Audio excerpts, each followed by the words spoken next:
For thousands of years, we have awaited this day.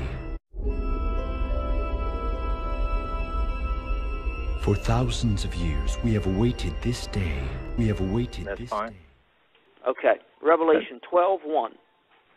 And there appeared a great wonder in heaven, a woman clothed with the sun. Now think about it. We got people in queue and listening online. Think about what we're reading. And there appeared a great wonder in heaven, a woman clothed with the sun, and the moon under her feet, and upon her head a crown of 12 stars. Brother Gil, what's that mean? Well, when I first read that, I was able to recognize this as his way of giving us a date, because they didn't have the Gregorian calendar. You know, we didn't have a calendar that he could give us that we could transfer to date. He gives a date using the stars. And in Hebrew, the word woman would have been actually maiden. That's where it's often assumed as a virgin, but it actually means maiden on the Mesorot, on the Hebrew version of the zodiac. Just like you were saying earlier, we're not supposed to use the stars or the zodiac pertaining to our day-to-day lives. And the zodiac uses the daytime skies, where the constellations are behind the sun. And you can only use charts or software to be able to read that. It's not viewed by everybody.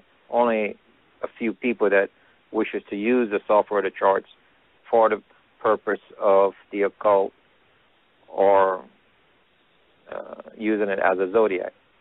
The biblical clearly gives us and defines, use it as a nighttime sky. If he's going to give you a sign in the heavens, it's going to be in the nighttime as far as a date. That way anybody can see it. So it says the great sign was seen in heaven.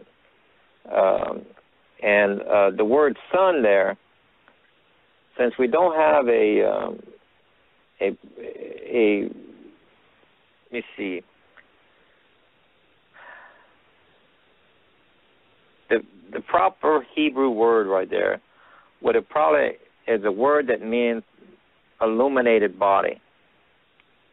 And through deductive reasoning, sun does not make sense in the astronomy sense. And I can show you this, because if the sun is out, you can't see the stars. Okay, because there's only 5 illuminated bodies. There's the sun, the moon, the stars, comets, and planets. That we see. So if the sun is out, you can't see the stars. The moon is already claimed at the foot of a woman. A star is not strong enough to cast its light on a constellation of stars. So you're only left with comet or planet. And this object I'm talking about tonight is both. It's as large as a planet, has a tail like a comet. And when we look at this in the nighttime skies, it's quite clear using the software. The tail of this object pierces only Virgo. As the text is implying, only Virgo is illuminated, not all the constellations. The sun would illuminate all the constellations. And this was quite shocking when we saw this in the model, using the same overlay as we had in all previous models. And Leo is normally drawn with 11 stars, but when the king planet is there, which is Jupiter, it is defined as the 12th star, which is the crown of 12 stars over the head of the woman. And that gives us a date of March 26, 2016. So, Brother Gil. So the sun stood still and the moon stopped till the people had revenge upon their enemies. Is it not written in the book of Jasher? That's the book of the righteous. Jasher is not a name. It means righteous.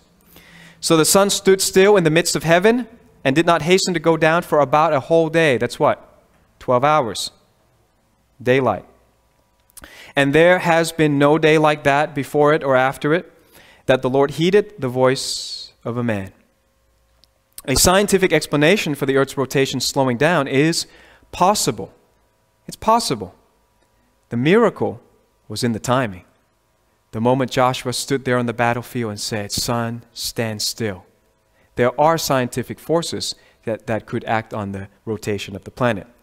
Namely, planet X crossing the Earth's orbit on Passover in 1400 BC. That could have brought the meteor shower that killed more enemies than Joshua's army and extended daylight by 12 hours. All right, and this is a scientist who's done all the computations, so I'm not going to go through all that. On Joshua's long day, planet X could have looked 50 times the size of the moon. Could this be what Jesus spoke about in Luke chapter 21 when he said, "Men's hearts failing them for fear and for looking after those things which are coming on the earth, for the powers of heaven shall be shaken"? He clearly is pointing us towards a direction that most of the church and the world are not looking. He says, watch out, something's going to happen astronomically. By the way, Joshua's long day, guess what, was recorded as China's short day. Isn't that amazing? In around 1400 BC. There are records of that. And then again, the Chinese, who have the longest astronomical record of any civilization, reported a guest star in 1054 AD. And that's also the same time when the British recorded, and there's a painting here, of some stellar body with a massive debris tail following it. And there's a drawing of that right there on the right side.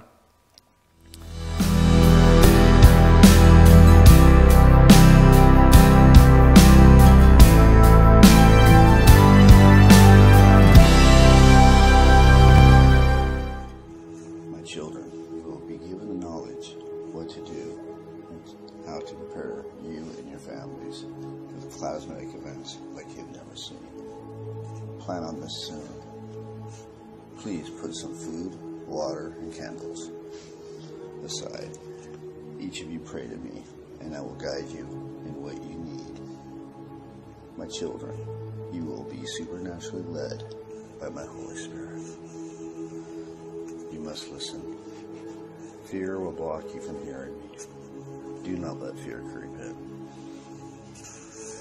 Keep in me, and your fear will leave. My word says I will never leave you or forsake you. Fill your mind with my word, and you will see my promises and my miracles happen.